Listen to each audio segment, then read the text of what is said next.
चलिए स्टूडेंट्स, मैं आपका आज फिर से अपने YouTube चैनल पर स्वागत करता हूं। तो बिना समय गवाए हुए हम स्टार्ट करते हैं। आज का हमारा टॉपिक है लिमिट्स एंड डेरिवेटिव्स, जो कि किससे रिलेटेड है? क्लास 11th का चैप्टर 11। ओके, पहली तो लिमिट और दूसरा डेरिवेटिव। तो इसके बारे में पहले हम थोड़ा सा इंट्रो समझेंगे, इसके बाद हम क्या करते हैं, इससे रिलेटेड कुछ सम्स और इससे रिलेटेड कुछ आइडेंटिटीज पढ़ेंगे। तो देखिए, हमारा लिमिट क्या है? लिमिट का मतलब होता है कोई भी हद, जिसे हम हिंदी में हद भी बोल सकते हैं। जैसे कि हम लोग डेली लाइफ में कहते हैं कि लिमिट क्रॉस नहीं करना। लिमिट क्रॉस का मतलब होता है अपनी एक लिमिट। हर चीज की क्या होती है? एक लिमिट होती है, एक सीमा होती है। उसी लिमिट, उसी हद को हम यहाँ पे यूज करने वाले हैं। ठीक है, जैसा कि हम छोटी क्लासों में या प्रीवियस क्लासेस में हम लोगों ने पढ़े हुए हैं कुछ क्वेश्चंस, जो कि हमें इस प्रकार से एक फंक्शन गिवन होता था। जैसे कि मान लीजिए हमारे पास एक फंक्शन है f(x) = 3x², और इसमें दिया होता था कि वैल्यू फाइंड करना है f1 की। तो f1 की कैसे निकालते थे? इसका मतलब है जहां पर x है वहां पे हमें क्या रख देना होता था? 1 रख देना होता था। तो हम इसमें क्या करते थे? 3 × 1 का square, it means 3 × 1 becomes 3। Okay, तो यही हमारी क्या है, यहाँ पर हमारी ये वैल्यू जो होगी 1, वो क्या हो गई? x की एक लिमिट हो गई कि यहाँ पे हम x की जो मैक्सिमम वैल्यू ले सकते हैं वो क्या ले सकते हैं? 2। जैसा कि अगर सपोज दैट इसी में आपसे ये कह दिया जाए और हमारे पास एक अदर फंक्शन है, जैसे मान लीजिए x², और आपसे कहा जाए कि इसमें आप f2 का वैल्यू निकालिए। f2 का मतलब क्या हो गया कि हमें यहाँ पे x की जो मैक्सिमम लिमिट लेनी है वो क्या लेनी है? 2 लेनी है। तो इसको हम कैसे सॉल्व करेंगे? 2² = 4। ओके, तो ये हम लोग क्या करते थे क्लास 9th में, क्लास 10th में, इस प्रकार के हमने बहुत से सम पढ़े हुए हैं। बस अब हमें क्लास 11th में एक नया स्टेप यूज करना है, वो होगा लिमिट के लिए उसके कुछ सिंबल्स को इसके साथ हम पढ़ेंगे। और इसके लिए हम सिंबल्स में या फिर तो इसे हम लिमिट को LIM से डिस्प्ले करते हैं, या हम कभी इसे L और T के फॉर्म में भी देखते हैं। चलिए, जैसा कि एक हमारे पास यहाँ क्वेश्चन गिवन है, क्वेश्चन नंबर 1 को देखते हैं। यहाँ पे 1 का सॉल्यूशन क्या बनेगा? हमारे पास एक यहाँ फंक्शन गिवन है। क्या फंक्शन गिवन है? f(x) = limit x tends to 2। इसे कैसे पढ़ना है? x tends to 2 and x3। तो हमारे पास एक फंक्शन इस प्रकार से है, और यहाँ पे हमें जो x की जो लिमिट दी है वो क्या दी है? 2 दी है। तो जैसे ही हम इसमें लिमिट अप्लाई करते हैं, क्या करते हैं? जैसे ही हमने इसमें लिमिट अप्लाई किया, ऑन अप्लाइंग द लिमिट, ये जो वैल्यू होगी क्या हो जाएगी हमारी? 2 का क्यूब। इसका मतलब हो गया क्या आया? 8 आया। ठीक है, तो ये एक तो ये जनरल सा क्वेश्चन है, जिसे हम आसानी से एक लिमिट के फॉर्म में समझ सकते हैं कि हमारा जो लिमिट का मतलब क्या होता है। लिमिट का एक मैक्सिमम मतलब ये कह सकते हैं कि जो मैक्सिमम से मैक्सिमम x की वैल्यू हम यहाँ पर लेंगे वो क्या लेंगे? 2 लेंगे। चलिए, एक और क्वेश्चन को समझने का प्रयास करते हैं। कई बार हमारे पास क्वेश्चन याद इस प्रकार से दिया होता है कि फंक्शन ऑफ x, यहाँ पे याद रखना जो f(x) का मतलब होता है कि जो भी हमारे पास एक इक्वेशन है या कोई भी एक इस प्रकार से हमारा फंक्शन दिया है, वो किसके फॉर्म में दिया होगा? x के फॉर्म में। ठीक है, तो हमारा दूसरा फंक्शन हमारे पास दिया हुआ है कि limit x tends to 3 x² - 9 upon x - 3। चलिए, अगर हम इसमें सपोज दैट हम यहां क्या कर रहे हैं? लिमिट अप्लाई करते हैं। कई बार ऐसा होता है कि हम डायरेक्ट लिमिट अप्लाई करते हैं तो हमें सही वैल्यू नहीं मिल पाती है। कैसे नहीं मिलती है? थोड़ा देखते हैं इस एग्जाम्पल के थ्रू, और फिर समझते हैं कि अगर इस प्रकार की वैल्यूज हैं तो कैसे करना है। तो यहाँ पे हमारी जो वैल्यू है, जैसे ही हम लिमिट अप्लाई करते हैं तो हमें यहाँ मिलता है 3² - 9 अपॉन 3 - 3। तो यहाँ पर हमने देखा 9 - 9 अपॉन 3 माइनस 3, इसका मतलब हो गया ये हमें मिला 0/0। और याद रखना है कि लिमिट में कभी भी हमें 0/0 या 0 इन द फॉर्म ऑफ 0 हमें नहीं मिलना चाहिए। ओके, क्योंकि कोई भी वैल्यू हमारी डिनोमिनेटर में कभी भी 0 नहीं होना चाहिए। ओके, तो अब इस प्रकार के सम्स को कैसे सॉल्व करना है। यदि हमें किसी भी फंक्शन में अगर 0/0 मिल रहा है तो इसका मतलब है कि इसे हमें क्या करना पड़ेगा, कुछ और सॉल्व करना पड़ेगा। इसे हम कैसे सॉल्व करते हैं, थोड़ा सा हम यहाँ इसे देखने का प्रयास करते हैं कि यही क्वेश्चन हम दूसरे टाइप से कैसे सॉल्व कर सकते हैं। चलिए, तो दूसरा सेकेंड मेथड इसका क्या होता है या इसका एक्चुअल मेथड क्या होता है। ये हमारा एक्चुअल मेथड इस प्रकार से होगा कि हमें इसे कुछ स्टेप तक सॉल्व करना होगा। किस प्रकार से, थोड़ा हम यहाँ पे देखते हैं और इसको समझते हैं। जैसे कि हमारा फंक्शन क्या है, f(x) equals to limit x tends to 3। अभी हमें इसे एज इट इज लिखना है, थोड़ा हम इसे सॉल्व करने का प्रयास करेंगे तो ये हो जाएगा हमारा x² माइनस 9 को हम लिख सकते हैं 3² अपॉन x माइनस 3। तो हमें यहाँ पे क्या दिख रहा है कि हमने यहाँ देखा कि यहाँ पर हमारी एक आइडेंटिटी फॉर्म होती हुई नजर आ रही है, और वो आइडेंटिटी क्या होती है, वो आइडेंटिटी हमारी होती है a² माइनस b², जिसे हम लिख देते थे a plus B and a minus B. Okay, तो डियर चिल्ड्रंस, इसी के अकॉर्डिंग हम इसे सॉल्व करने का प्रयास करेंगे।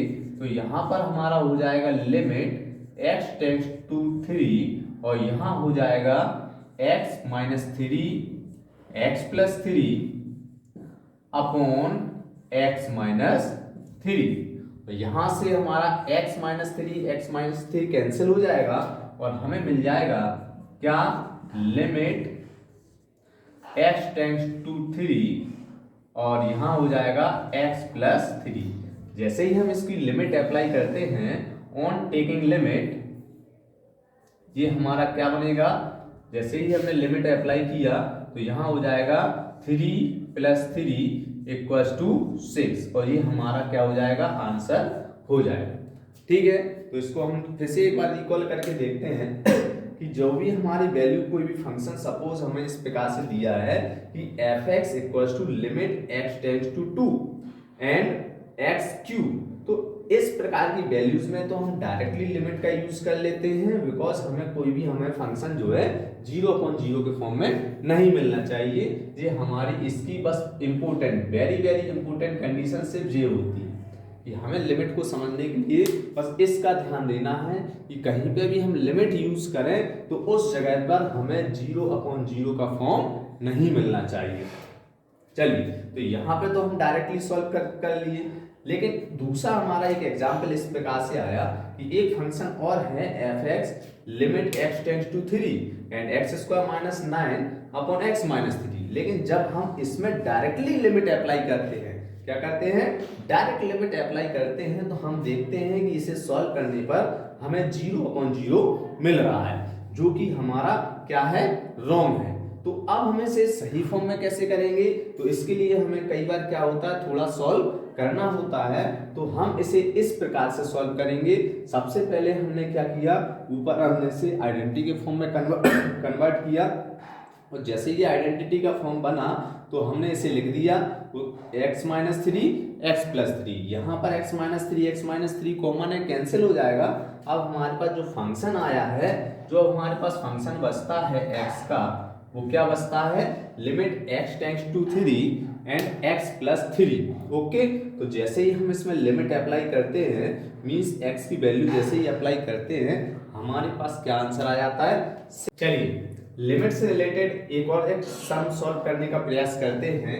सपोज दैट एक हमारे पास और एक सम दिया हुआ है, वो क्या दिया हुआ है, f(x) equals to limit x tends to 2 and x³ minus 4x² plus 4x upon x² minus 4। इसे कैसे सॉल्व करेंगे, सपोज अगर हम इस पे डायरेक्ट वैल्यू अप्लाई कर देते हैं तो इससे हमें क्या मिल सकता है, अगर हम इसे डायरेक्ट इसे सॉल्व करेंगे, डायरेक्टली लिमिट अप्लाई करते हैं तो ये हमारा हो जाता है 2 minus 4 into 2 square plus 4 into 2 and 2 square minus 4। इससे हमें साफ समझ में आ रहा है 8 माइनस 4 4 जा 16 प्लस 4 2 जा 8 अपॉन 4 माइनस 4, जो कि अपॉन में हमें किसका फॉर्म मिल रहा है, एक जीरो का फॉर्म मिल रहा है, और ऊपर भी हमें क्या मिल रहा है, जीरो मिल रहा है। मैंने अभी आपको प्रीवियस क्वेश्चन में यही समझाया था कि लिमिट वाले सम्स को करने से पहले हमें किस चीज पर ध्यान देना है, इस फॉर्म पे, कि हमें किसी भी कंडीशन में हमें जीरो अपॉन जीरो का फॉर्मेशन नहीं मिलना चाहिए। तो हमारा ये मेथड क्या माना जाएगा, गलत माना जाएगा।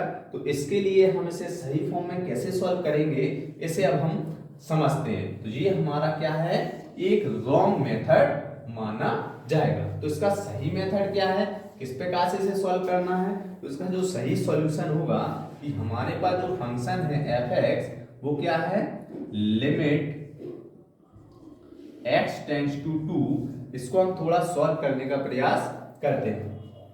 तो जैसे ही हम इसे सॉल्व करते हैं, हमें ऊपर क्या कॉमन नजर आ रहा है, x नजर आ रहा है। यहाँ हो गया x square minus 4x plus 4, और अपॉन में हमारे पास हो गया x का स्क्वायर माइनस 2 का स्क्वायर। तो एक आइडेंटिटी हमें यहाँ बनती हुई नजर आ रही है, और ऊपर भी हम इसके क्या कर सकते हैं, फैक्टर्स कर सकते हैं। तो जैसे ही हम इसके फैक्टर करते हैं तो हमें यहाँ क्या मिलता है, हमें यहाँ मिलता है x इंटू एक्स माइनस 2 का होल स्क्वायर, क्योंकि ये हमारा क्या लिखा है, x माइनस 2 का होल स्क्वायर का फॉर्मेशन लिखा हुआ है। या हम इसके फैक्टर करेंगे तो हमें क्या मिलेगा, x minus 2 into x minus 2, और यहाँ हो जाएगा x माइनस 2 एक्स प्लस 2। याद रखिए इसके हम फैक्टर करेंगे तो यहाँ हो जाएगा x माइनस 2 एक्स माइनस 2, और यहाँ हमारा A square minus B square की आइडेंटिटी से a minus B A plus B. जैसे ही हम इसे सॉल्व करते हैं तो x माइनस 2 से x माइनस 2 कैंसिल हो जाता है, और यहाँ पे हमें मिलेगा limit of x tends to 2 and x minus 2 upon x plus 2। अब हम इसमें लिमिट अप्लाई जैसे ही करते हैं तो हमें लिमिट अप्लाई करने पे हमें क्या मिल जाता है, हमें मिलेगा 2 इंटू 2 माइनस 2 अपॉन 2 प्लस 2। इसका मतलब है हमें मिला 0 अपॉन 4, इट बिकम्स 0 आंसर। तो इसका आंसर क्या होगा, 0 आंसर होगा जी। सही इसलिए माना जाएगा क्योंकि इसके अपॉन में हमें 0 नहीं मिला हुआ है। याद रखना है कि कभी भी हमें डिनोमिनेटर 0 नहीं लाना है। ओके, तो आशा है कि जी आपको फिर से अच्छे समझ में आ गया होगा। चलिए इससे रिलेटेड कुछ आइडेंटिटीज पढ़ लेते हैं कि जो हमारे लिमिट से रिलेटेड कुछ आइडेंटिटीज हैं जो कि हमारे ट्रिग्नोमेट्रिकल रेशियोज के फॉर्म में आ जाती हैं। पहली जो आइडेंटिटी है वो है limit x tends to 0 sin x upon x। तो जब भी हमारे पास ऐसा कोई भी वैल्यू होगा sin x अपॉन x तो इसे हम क्या लिखेंगे, 1 लिख देंगे। दूसरी हमारी कंडीशन है limit x tends to 0 tan x upon x, तो इसे भी हम क्या लिख सकते हैं, 1 लिख सकते हैं। और यहाँ पर हमारा है लिमिट x टेंड्स टू 0, जब भी हमारे पास होगा 1 minus cos x upon x, इसकी वैल्यू भी क्या होगी, 0। तीसरा चौथा इंपोर्टेंट फॉर्मूला हमारे पास है limit x tends to a x की पावर n माइनस a की power n upon x minus a। तो इसे हम सॉल्व करेंगे तो लिखेंगे n a n minus 1। Okay, तो जी लिमिट वाला टॉपिक हमारा यहाँ खत्म होता है, और आपके अगर इससे रिलेटेड कोई भी डाउट है तो वो आप हमसे पूछ सकते हैं। हमारा नेक्स्ट टॉपिक आता है डेरिवेटिव। तो डेरिवेटिव का मतलब क्या होता है, डेरिवेटिव को ही हम डिफरेंशिएशन या इसका जो मीनिंग निकल के आता है, क्या निकल के आता है, स्लोप ऑफ टेंजेंट। तो स्लोप ऑफ टेंजेंट को समझने से पहले हम समझते हैं कि टेंजेंट क्या होता है। तो जो टेंजेंट का मीन्स क्या होता है, टेंजेंट जब भी कोई भी कर्व को एक कोई भी लाइन किसी एक पॉइंट पर टच करते हुए जाती है, तो जो इस प्रकार की जो हमें लाइन मिलती है, इसी लाइन को हम क्या बोलते हैं, टेंजेंट बोलते हैं। मान लीजिए कि इसके जो कोऑर्डिनेट हैं वो x1y1 एंड x2 y2 है। तो हम कोऑर्डिनेट ज्योमेट्री में किस प्रकार से स्लोप निकालते थे? तो हमारा यहाँ पे जो स्लोप आता था m equals to y2 minus y1 upon x2 minus x1। Okay, तो इसी y2 माइनस y1 को ही हम क्या बोलते हैं? dy बोलते हैं, और x2 माइनस x1 को हम क्या बोलेंगे? dx बोलेंगे। तो यहाँ पर जो स्लोप की वैल्यू हमें निकल के नजर आती है, क्या निकल के आती है हमारी? dy by dx। इसको हम दूसरे तरीके से क्या बोल सकते हैं? इसका मतलब हो गया कि differentiation of y with respect to x। क्या बोल सकते हैं? इसी को हम बोलते हैं derivate of y with respect to x। इसको समझने के लिए थोड़ा एक इसका हम फॉर्मूला और देख लेते हैं। जैसे कि मान लीजिए कि कोई भी हमारे पास एक y की वैल्यू गिवन है, y equals to x to the power n। तो हम इसको डेरिवेट कैसे करेंगे? तो after the derivation with respect to x it becomes, मतलब ये हमें क्या मिलेगा? dy by dx। dy by dx को फिर से सुन लीजिए, क्या पढ़ेंगे? Derivative of y with respect to x। Okay, तो इसका dy बाय dx का जो वैल्यू होगा वो क्या हो जाएगा? n x to the power n minus 1। Means जो भी यहाँ पावर होगी वो आगे आ जाएगी, और जो भी पावर थी वो क्या हो जाएगी? 1 रिड्यूस हो जाएगी। इसी को हम बोलेंगे डेरिवेट। ओके, चलिए कोई एक और एग्जाम्पल हम लेते हैं और सीखते हैं कि डेरिवेशन करना कैसे है, किस प्रकार से हम किसी भी वैल्यू को डेरिवेट करते हैं। हमारे पास यहाँ पे मान लीजिए कोई भी एक और वैल्यू गिवन है, y equals to X square plus 2x। Okay, तो इसे हम कैसे डेरिवेट करेंगे थोड़ा सा समझेंगे। Derivate y with respect to x कैसे करना है? तो ये हमारा हो जाएगा dy by dx equals to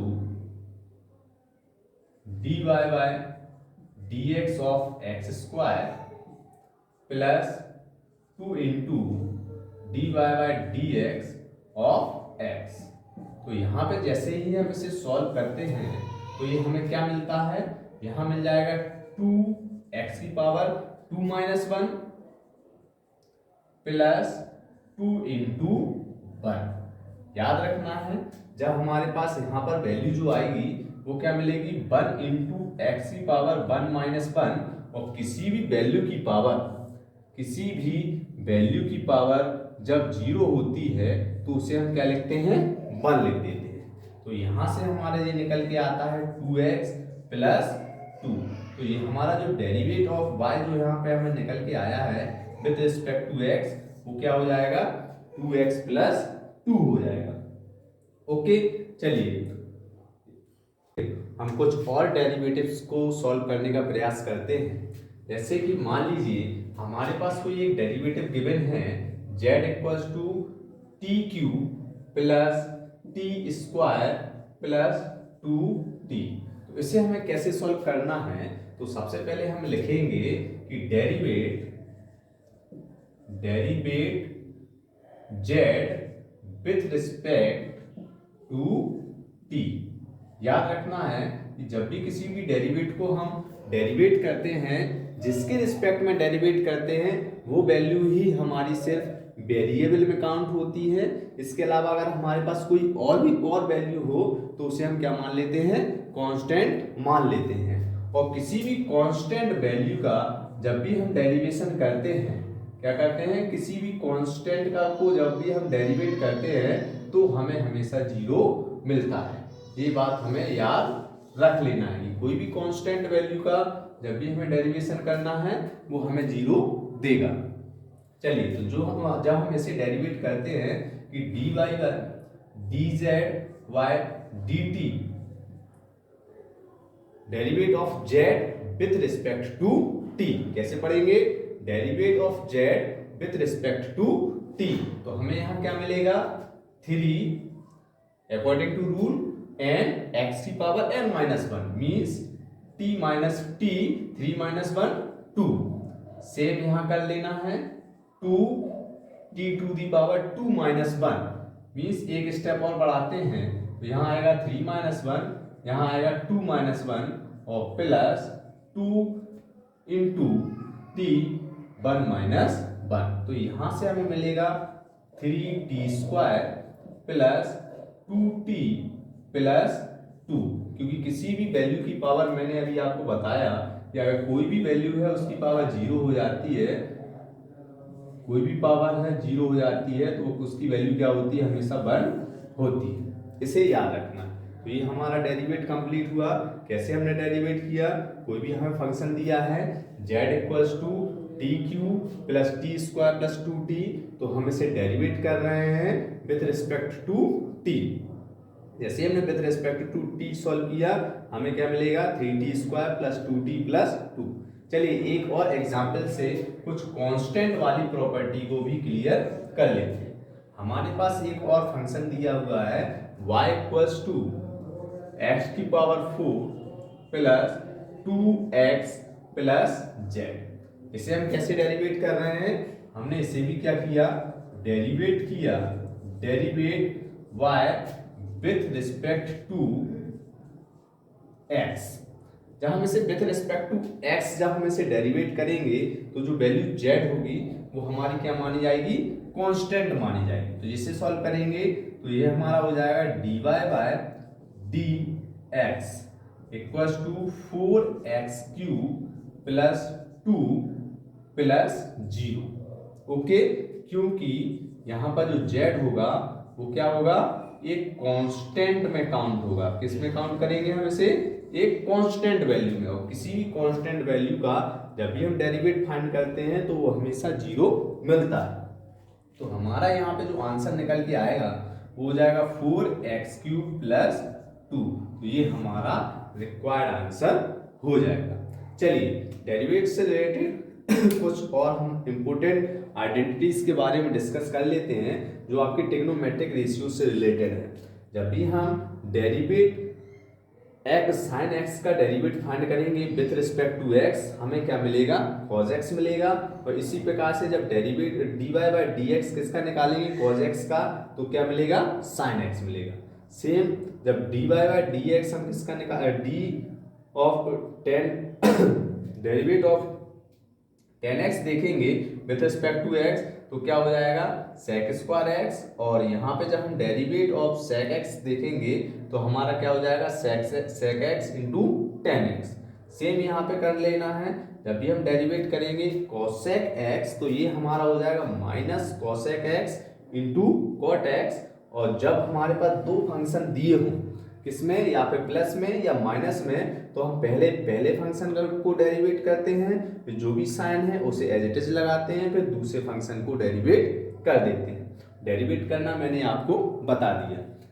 जब हमारे पास दो फंक्शन किसमें हो, इनटू में हो, तो उसमें हमें क्या करना है, पहले फंक्शन को एज इट इज लिख देना है, दूसरे को डेरिवेट करेंगे, फिर बीच में जो प्लस लगाना है और फिर दूसरे फंक्शन को एज इट इज रख देना है और पहले का डेरिवेट कर देंगे। कई बार हमारे पास कंडीशन डिवाइड वाली भी होती है। मान लीजिए कि हमारे पास दो फंक्शन, एक u है और एक v है, तो हम इससे कैसे डेरिवेट करेंगे, तो जो भी हमारा डिनोमिनेटर वाला फंक्शन होगा, सेकंड फंक्शन जो भी होगा उसे एज इट इज लिखना है, फर्स्ट को डेरिवेट कर देना है, फिर माइनस लगाना है, फिर हम फर्स्ट को एज इट इज लिख देना है, सेकंड को डेरिवेट कर देना है और अपॉन में जो भी हमारा फंक्शन था उसका स्क्वायर कर देना। तो स्टूडेंट्स चलिए कुछ आइडेंटिटीज से रिलेटेड हम तो सम सॉल्व कर लेते हैं। तो सपोज हमारे पास कोई एक वैल्यू गिवन है, हमें dy बाय dx या डेरिवेट करना है, किसका डेरिवेट करना है, x इंटू साइन x का। तो x इंटू साइन x को हम कैसे डेरिवेट करेंगे, तो हमारे पास यहाँ पर एक जो आइडेंटिटी दी थी, हम इस आइडेंटिटी को यहाँ पे फॉलो करने वाले हैं। कौन सी identity, dy by dx function of x into function of x and gx। Okay, means हमारे पास जो दो फंक्शंस इनटू में होते हैं तो उसे सॉल्व करने का तरीका क्या है कि हमें क्या करना है, पहले फंक्शन को एज इट इज लिख देना है और फिर dy by D x of sine x, फिर हमें क्या कर देना है, प्लस लगाना है। प्लस क्या करेंगे, फिर हम प्लस अप्लाई करेंगे और सेकेंड फंक्शन को एज इट इज लिख देना है और इसके बाद dy by D x of second means first function. जैसे ही हम इसे सॉल्व करते हैं तो हमने अभी आइडेंटिटी में देखा कि साइन एक्स का जब भी डेरिवेटिव निकाला जाता है तो इसका डेरिवेटिव क्या होता है, cos x। तो यहाँ हो जाएगा x cos x plus sign x और x का जब भी डेरिवेट करना है तो हमें क्या मिलेगा, 1 मिलेगा। तो ये हमारा क्या हो जाएगा, आंसर हो जाएगा। चलिए एक डिवाइड वाली आइडेंटिटी को भी क्लियर कर लेते हैं। तो इसके लिए हमने दूसरा एक क्वेश्चन लिया हुआ है यहाँ पर कि dy बाई डी एक्स का डेरिवेटिव किसका निकालना है, हमें यहाँ निकालना है साइन x अपॉन x का। तो ये हम मान के चलते हैं कि ये हमारा u फंक्शन है और ये v फंक्शन है, मीन्स ये फर्स्ट फंक्शन है और ये सेकंड फंक्शन है। तो इसके अकॉर्डिंग हमारा क्या रूल होता है कि पहले हमें क्या करना है, पहले हमें जो v है सेकंड फंक्शन है उसे एज इट इज लिख देना है और दूसरे फंक्शन को क्या कर देना है, हमें डेरिवेट कर देना है। तो डेरिवेट यहाँ कैसे किया जाएगा, साइन एक्स को, और फिर हमें माइनस पुट कर देना है। अब हम फर्स्ट फंक्शन को एज इट इज लिख देंगे और सेकंड फंक्शन को डेरिवेट कर देंगे और अपॉन में स्क्वायर ऑफ सेकंड फंक्शन।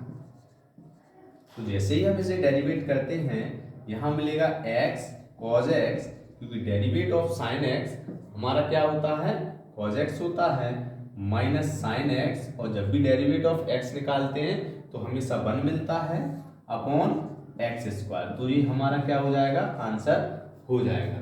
तो जब भी हमें आइडेंटिटी से रिलेटेड कोई भी फंक्शन मिलता है तो हम उसे इस प्रकार से डेरिवेट करते हैं। हमारा नेक्स्ट टॉपिक आता है फर्स्ट प्रिंसिपल डेरिवेटिव। अब हमारा ये मेथड दूसरा मेथड है कि इसकी हेल्प से किसी वैल्यू को किस प्रकार से डेरिवेट करते हैं। अभी तक हम क्या करते थे कि हमारे पास कोई भी फंक्शन हुआ करता था जैसे कि y equals to X square, तो जब भी हम इसे डेरिवेट करते थे विथ रिस्पेक्ट टू x तो हमें क्या मिलता था, 2x। ओके, लेकिन जब हम इस फंक्शन को अप्लाई करेंगे तो इससे को करने से पहले हम समझेंगे कि यदि जब हमारे पास वैल्यू इस प्रकार से है कि कोई फंक्शन है कि वो एक्स स्क्वायर है, तो अगर हम इसमें जब 1 रखते हैं, x की जगह हम क्या रखते हैं, 1 रखते हैं, तो हमें क्या मिलता है, 1 का स्क्वायर।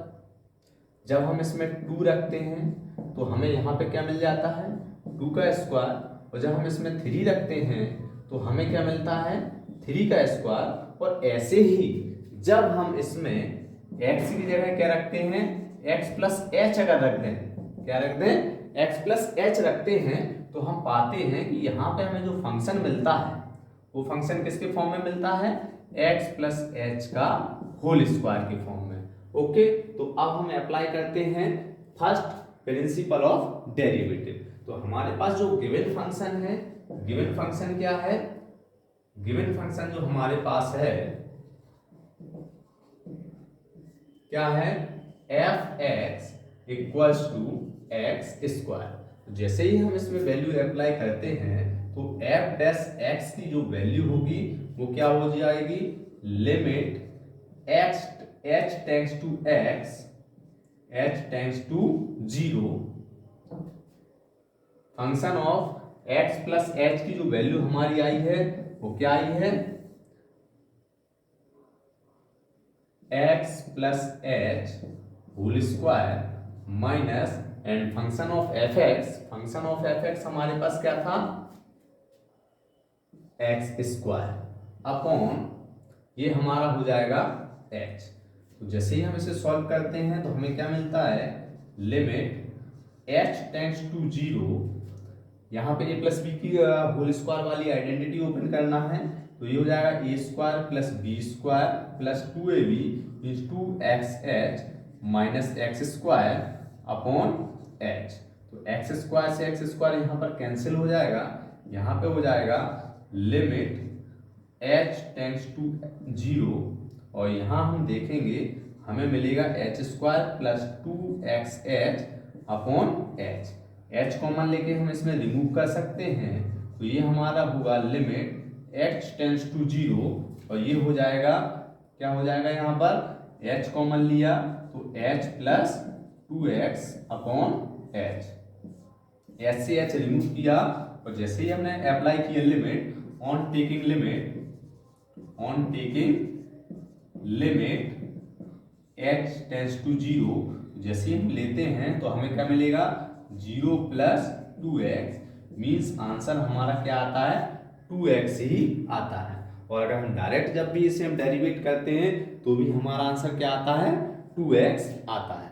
ओके, तो आपका आंसर हमेशा सेम ही आएगा, लेकिन जब क्वेश्चन में आपसे कहा जाए कि हमें डेरिवेट करना है by using first principle of derivative, तो उसमें हमें क्या करना पड़ेगा, तब उस कंडीशन पे हमें इस प्रकार का फॉर्मूला यूज करना है। वैसे मैं आपको, अगर आप चाहें तो मैं इसे प्रूव भी करा सकता हूं, लेकिन ये हमारे लिए सिलेबस में इसकी प्रूविंग नहीं है, तो इसके लिए बस फॉर्मूला याद रखिए और इसको कैसे करना है इसका तरीका समझ लीजिए। चलिए एक बार फिर से रिकॉल करते हैं कि हमारा फर्स्ट प्रिंसिपल ऑफ डेरिवेटिव का जो फॉर्मूला होता है F dash X equals to limit H tends to 0 F X plus H minus F X upon H.